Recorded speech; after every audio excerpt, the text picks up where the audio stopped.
For TigerDetails.com, Jerit Roser here with Ron Higgins at Tiger Stadium following LSU's 55-3 season-opening victory against Georgia Southern.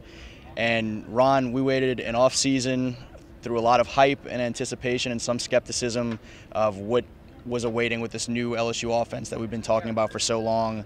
And it seemed like things clicked really well early and often. I know you waited the off-season. I waited 41 years for this. This is my 41st shift covering college football.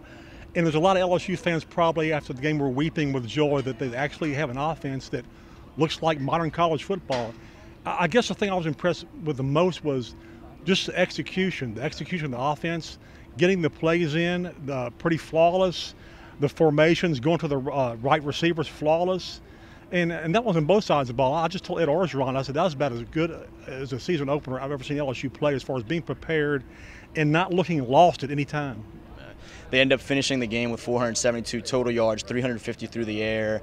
Joe Burrow ends up completing about 85% of his passes, 5 passing touchdowns, ties a program record against Zach Mettenberger, or with Zach Mettenberger from a few years ago.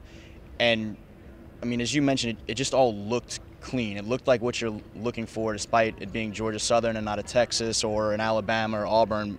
But I think a lot to be encouraged by, regardless of who was out on the other sideline. The best part is they didn't have to show everything.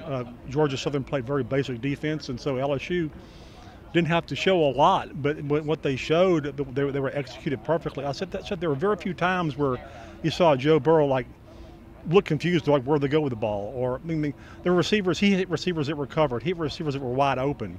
The fact that LSU threw 39 passes in the season opener, most fans will look at that and say, "What, were they behind? Would they have to throw?" No, this team, this is what they do now. And we heard all off season they were going to do this. You know, all the fans heard it and they were like, "Yeah, well, yeah." I think by the end of the first quarter, they pretty much answered all the questions what this team's going to do offensively. It was dazzling, and it really was. They end up scoring on the first 5 possessions, 6 of their 7 first-half possessions.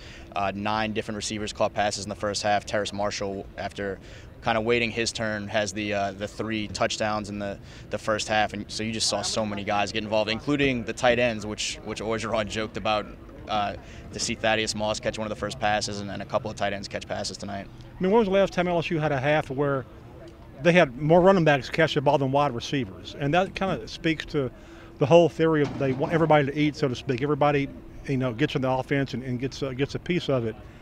But the offense was so good that you almost forgot how well the defense played, holding Georgia Southern to 98 yards. And that triple option offense, which you never see that much. Yeah, and that's exactly what I was going to ask next. They end up holding Georgia Southern under 100 yards. They forced 2 turnovers against a team that returned a lot from last year's team that was the best in the country at hanging on to the ball and limiting those things. So all 3 phases click, because you saw Derek Stingley Jr. as well in punt return and some good things happening in special teams. There wasn't really a weak link in any of this tonight, not a weak link at all. The special teams with K. York, 2 field goals, made every extra point. Derek Stingley doing a great job on punt returns. The punting was good. There wasn't anything that you really didn't, not to like about this game if you're an LSU fan. And I know Ed's very pleased, and so they're looking forward to what's in the horizon. Certainly an exciting night for LSU fans after a 55-3 victory. For TigerDetails.com, he's Ron Higgins. I'm Jerit Roser.